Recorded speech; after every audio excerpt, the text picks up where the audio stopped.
شهر رمضان الذي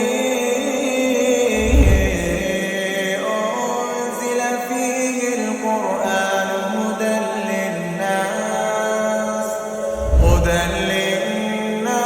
وبينات من الهدى والفرقان.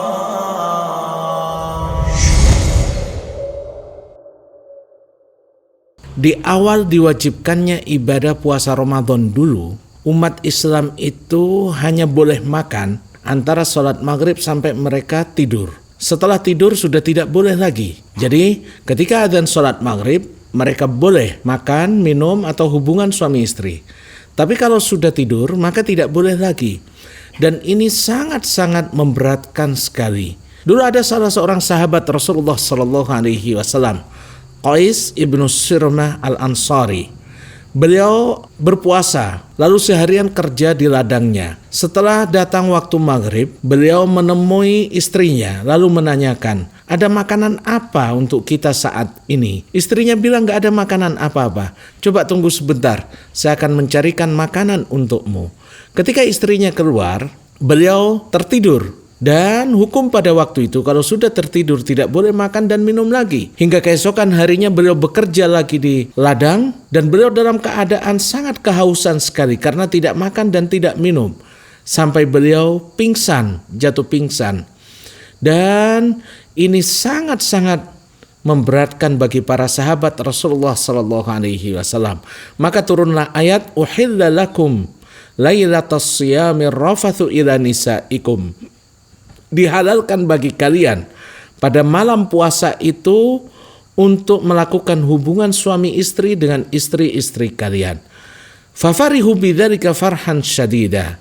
Maka umat Islam pun dalam keadaan segembira yang sangat luar biasa sekali. Dan turunlah ayat wa kulu washrabu hatta yatabayyana lakumul khaytul abyadu minal khaytil aswati minal fajr.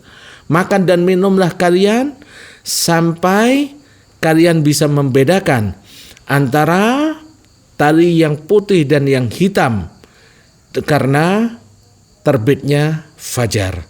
Nah ini sejak turunnya ayat ini maka umat Islam dibolehkan untuk makan, minum, hubungan suami istri sampai terbit fajar atau datangnya sholat subuh. Nah Bapak Ibu sekalian, kata-kata al-khaytul abyadu minal khaytil aswadi minal fajr. Dulu para sahabat Rasulullah SAW ketika turun ayat ini, di antaranya ada seorang sahabat yang bernama Adi ibnu Hatim radhiyallahu anhu. Beliau berkata, walamma nazalat, dan ketika turun ayat, makan dan minumlah kalian sampai kalian bisa membedakan antara benang hitam dan putih.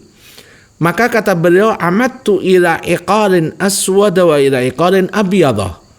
Aku kemudian menyimpan tali yang berwarna putih dan berwarna hitam di bawah tempat tidurku atau di bawah bantalku.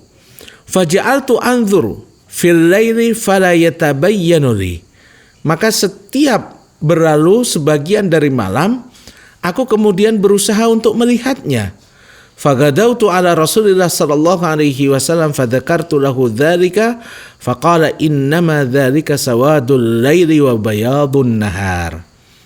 Aku ceritakan ke Rasulullah sallallahu alaihi wasallam, lalu kemudian Rasulullah sallallahu alaihi wasallam menjelaskan yang dimaksud adalah hitam dan putihnya waktu malam.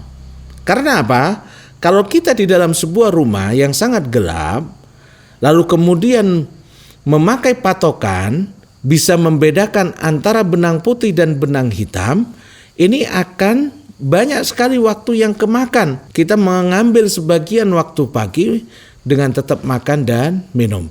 Padahal yang benar adalah bagaimana kita bisa membedakan antara datangnya fajar shadiq yang ditandai dengan adzan salat subuh. Mau dapat notifikasi konten dari Darsuna TV? Gampang, klik aja tombol subscribe lalu tekan tombol loncengnya.